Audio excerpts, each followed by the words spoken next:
Bienvenue, chers auditeurs, chers téléspectateurs. Je reçois aujourd'hui, et j'ai le grand plaisir de le recevoir, Moussa Touré. Bonjour Moussa. Bonjour Guillaume. Vous êtes docteur en génie chimique, expert du tantal et des terres rares. Et ma première question sera autour de votre parcours, puisque vous avez choisi la chimie. Et j'aimerais bien savoir pourquoi ce choix. Alors, la chimie, à un moment donné de notre évolution, nous avons pu faire les choses sans l'informatique, par exemple. Ouais. En revanche, la chimie, nous avons toujours dépendu de la chimie. Et oui, parce qu'elle est tout autour de nous, oui. Donc, la chimie est au centre de tout. Alors, loin de moi toute prétention de vouloir être au centre de tout. Il se trouve en fait que mon pays d'origine, le Mali, regorge d'importantes quantités de ressources naturelles. Et c'est un pays qui a un potentiel agricole élevé. D'accord.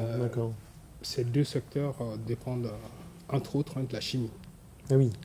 Si je prends par exemple l'exemple des ressources naturelles, que ce soit la géologie ou les technologies aval de purification des ressources minérales, en exemple l'hydrométallurgie, nous avons une forte contribution de la chimie. Ouais, d'accord. Alors, depuis le lycée, ceci m'a toujours inspiré jusqu'à aujourd'hui, mon évolution vers ce métier. Et quelle différence entre ce qu'on appelle donc la chimie et le génie chimique? Parce que vous êtes docteur en génie chimique. Tout à fait. La chimie, c'est en fait la recette. La chimie, c'est la recette de grammaire, si vous voulez. Et le génie chimique, c'est en fait une démarche qui consiste à utiliser cette recette pour faire la conception du produit à une grande échelle, à une échelle industrielle. D'accord. Alors, pour vous dire les choses de façon plus palpable, vous, Guillaume, vous avez une recette de café le matin. Le matin, toujours un petit café. Ouais. Voilà. Et ce café, cette tasse de café a une dose de café précise, une quantité de sucre précise. Et donc, on a une cinétique et une thermodynamique précise de votre café. Oui. Ça, c'est en fait la chimie, c'est la recette. Okay. Et le génie chimique consiste en fait à récupérer ces données de chimistes pour concevoir le même café pour, un exemple, 10 000 Guillaume ou 1 million de Guillaume. Donc que la recette du café de Guillaume soit transposable à 10 000 personnes, par exemple. Ouais. Comme le disent les Anglais, le scale-up. Ah oui. D'une tasse à... Une échelle qui est beaucoup plus importante. Ouais. Mais fondamentalement, en fait, moi, je suis chimiste. Donc la recette, à la base. La recette, le génie chimique, je l'ai vraiment appris sur le tas. Pendant mes 3 années de doctorat au CEA. Le CEA, qu'est-ce que ça veut dire, CEA? Le CEA, en fait, c'est le commissariat à l'énergie atomique et aux énergies alternatives de Marcoule. D'accord. Donc, le cœur de métier, c'est le nucléaire. D'accord.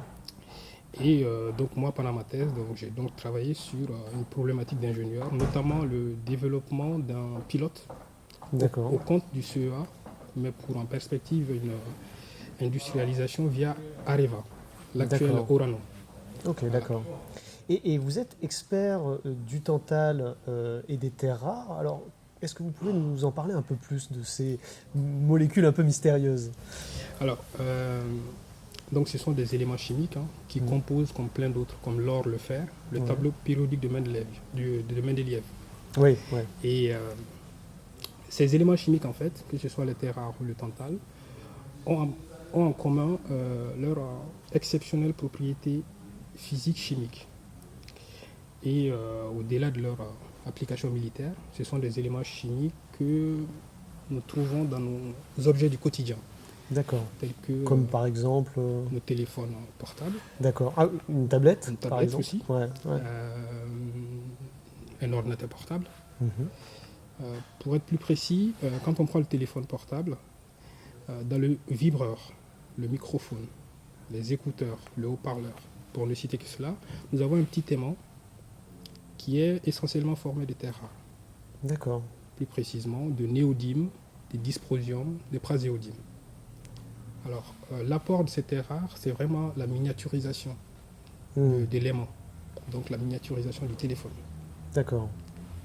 Pour vous donner un ordre de grandeur, un ordre d'idée, l'aimant aux terres rares permet une diminution du volume 60 fois pour une même puissance donnée par rapport aux aimants classiques, type aluminium.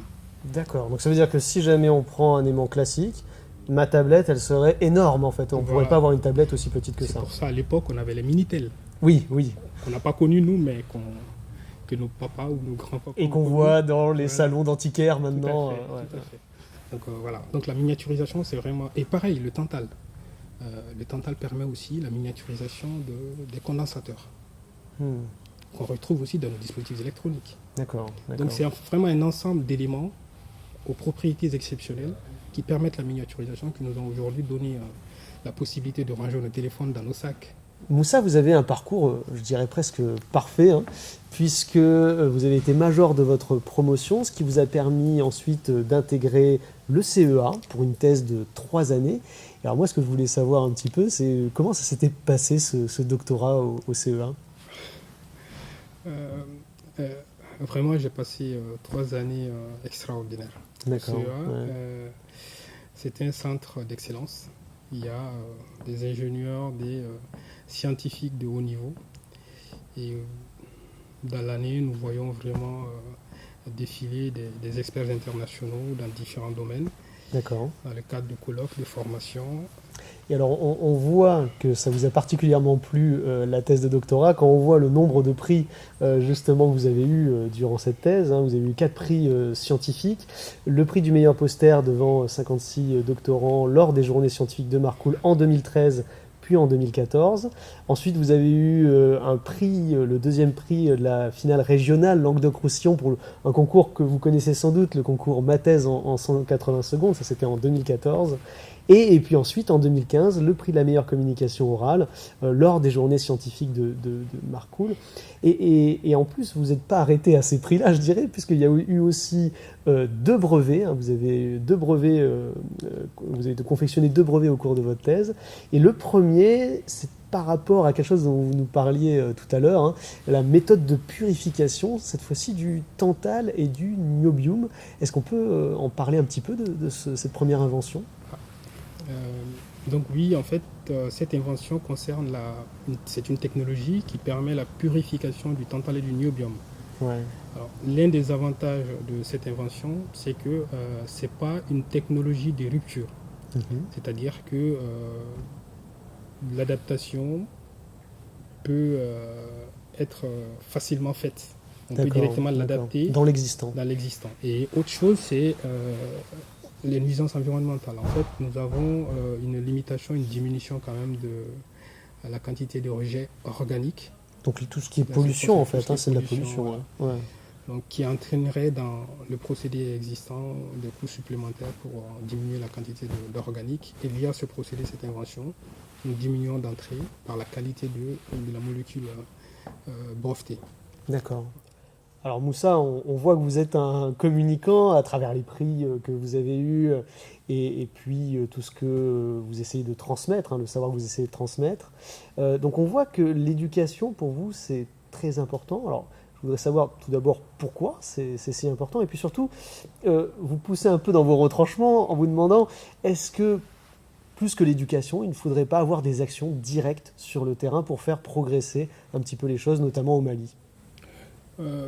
Alors, les actions directes sur le terrain et l'éducation, je dirais, ne sont pas antagonistes. D'accord. Les deux peuvent aller de pair. Nous partons en fait du principe que pour qu'un individu, un Malien, un exemple, puisse garder ses bonnes valeurs, puisse avoir ses principes, Mhm. ne pas s'adonner au vol, à la corruption, il faudrait qu'il ait un métier qui lui permettrait de vivre, de s'occuper des siens. De ce fait, nous avons plutôt décidé, dans le cadre de ce think tank, d'aller vers la création de projets technologiques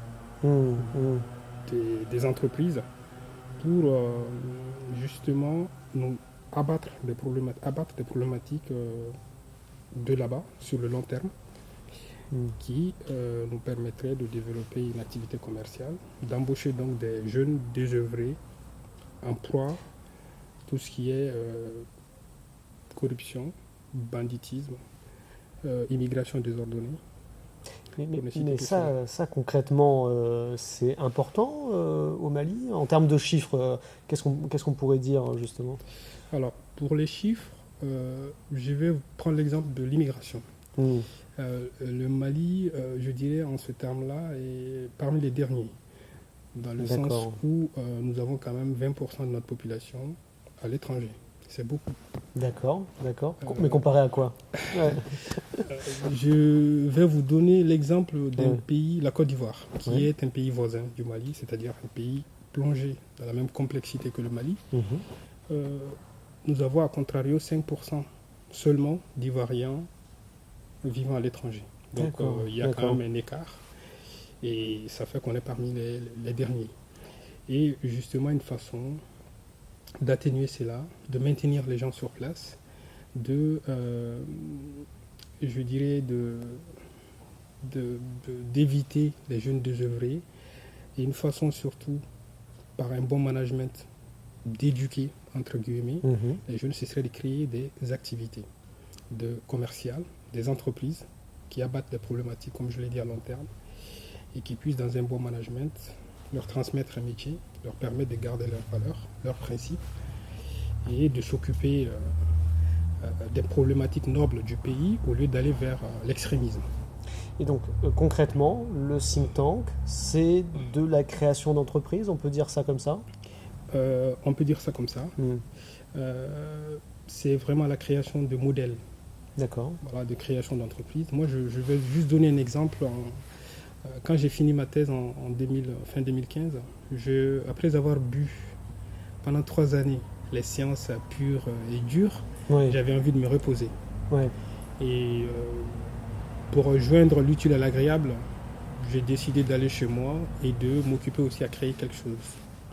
J'ai eu comme idée la création d'une école de conduite. D'accord. Et ça m'a permis de quand même voir que le retour sans prétention de leader ou la responsabilisation de leader sur place pourrait quand même abattre pas mal de nos problèmes. Notamment la récupération des jeunes désœuvrés pour, entre autres, éviter que le rang des terroristes, des bandits soit grossi. Et que ça augmente et que la problématique reste en fait présente. Quoi. Voilà. Et donc j'ai eu l'idée d'en faire un modèle, d'aller vers d'autres entreprises, et surtout donner envie à d'autres en faisant de la communication. Mais Moussa, derrière ce think tank, est-ce qu'il n'y a pas un peu une ambition politique? Non. Vraiment pas d'ambition politique, et je tiens à le dire avec beaucoup d'énergie. Déjà parce que la politique, surtout en Afrique, n'est vraiment pas une bonne fenêtre de tir pour un scientifique avide de concret. Pour vous expliquer un peu cela, et je l'ai mis en image. Le dessin qui s'affiche là. Voilà. Aujourd'hui au Mali, il y a un désordre ambiant, entraîné par ce que j'appelle la culture de l'intérêt particulier, un peu l'égoïsme généralisé. C'est-à-dire chacun prend au Mali ce qu'il peut prendre. Ils arrachent des bouts de Mali en fait, voilà. C'est comme représenté sur le dessin. Tout à fait. Et à terme, ça ne profite à personne parce que ce désordre fait qu'on est tous rattrapés après. Par les différents problèmes qui nous encerclent, qui sont spécifiés sur l'image. Et je pense que la bonne fenêtre de tir serait donc le think tank pour un scientifique comme moi, et d'aller vers le concret, c'est-à-dire la création d'entreprises, d'activités commerciales qui permettraient d'occuper les jeunes désœuvrés par exemple. Il y a d'autres segments tels que la mise en place d'un plan social, d'éducation, de justice et tout ça.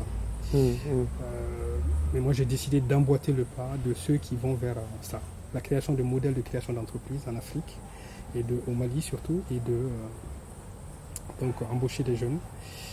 Et qui débouchera sur le deuxième dessin que vous deuxième voyez. Dessin qui va être donc l'idéal réalisé par cette stratégie-là, où on a la responsabilisation des leaders maliens sur place, mais également le retour des leaders d'ailleurs, maliens toujours, pour essayer d'occuper l'espace, créer des entreprises, justement, qui permettent progressivement le renouvellement de la société, de la mentalité ambiante et puis tout ça.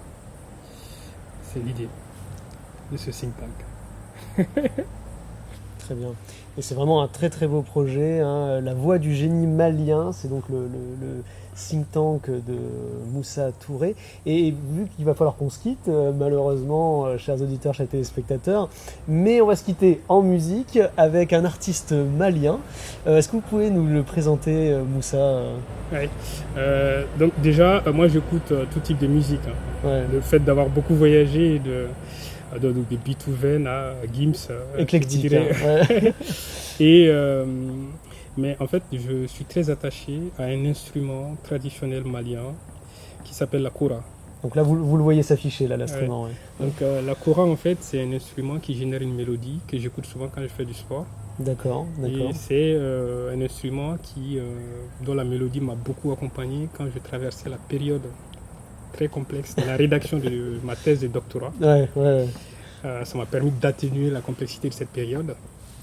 Alors pour l'artiste, il faut savoir qu'au Mali, c'est un instrument dont l'expertise se transmet de père en fils. D'accord, ok. Voilà. Ah oui, c'est vraiment de la transmission, là De la aussi, on est dans transmission. l'éducation, là. Voilà. Ouais. Donc l'artiste en question que j'apprécie beaucoup, c'est Toumani Diabaté, D'accord, qui est très connu. Et il y a également son fils, Sidiki Diabaté, qui est très D'accord. connu aussi sur le plan international. Alors, je vais surtout parler de Sidiki Diabaté, qui m'intéresse beaucoup, surtout dans l'idéologie du think tank. d'accord. Sidiki Diabaté, c'est pour moi un génie qui, il y a 12 ans, a révolutionné la musique malienne. Mais alors comment Tout simplement en associant cet instrument magique, pour moi, à un instrument occidental, parmi tant d'autres, le piano. Ah oui, classique, Voilà. en plus. Ouais, Et ça a donné une mélodie qui, depuis 12 ans, accompagne le rap et tous les autres genres musicaux au Mali, D'accord, et qui a vraiment permis à la musique malienne de s'élever et d'occuper la scène internationale plus qu'avant. d'accord. Et j'associe cela à l'idée du think tank parce que, voyez-vous, par le génie d'un homme, on arrive à, à protéger la musique d'un pays, la culture d'un pays, à diminuer l'influence de la musique étrangère. Ouais, ouais. Parce Et à que valoriser cette culture locale. Voilà, Ouais, parce que ce qu'il faut ouais. savoir surtout, c'est que dans d'autres pays, même développés, les politiques sont souvent obligés de prendre des mesures pour diminuer l'influence de musique étrangère, Et oui, notamment en France. notamment en France Ouais. ou aux enfin, voilà. Et contre les États-Unis, souvent, qui ont quand même une plus grande puissance par rapport aux autres aux musiques d'autres pays. Et je vous donne un exemple. Moi, la génération d'après, les Rihanna, Chris Brown, moi je ne les connais pas trop. Ouais, ouais. Et à la place, je connais nos super. chanteurs, et grâce Ouais. au génie de cet homme. Donc je tenais à le souligner parce que ça s'inscrit dans ce cadre-là. Il faut du génie souvent quand il n'y a pas de mesures politiques. Super. Super. Merci beaucoup, Moussa, d'avoir fait partie de cette émission. Je rappelle, La Voix du génie malien, c'est le think tank fondé par Moussa Touré. Et on va se quitter donc avec cette super musique. Merci Moussa, Merci à vous. à bientôt. That's only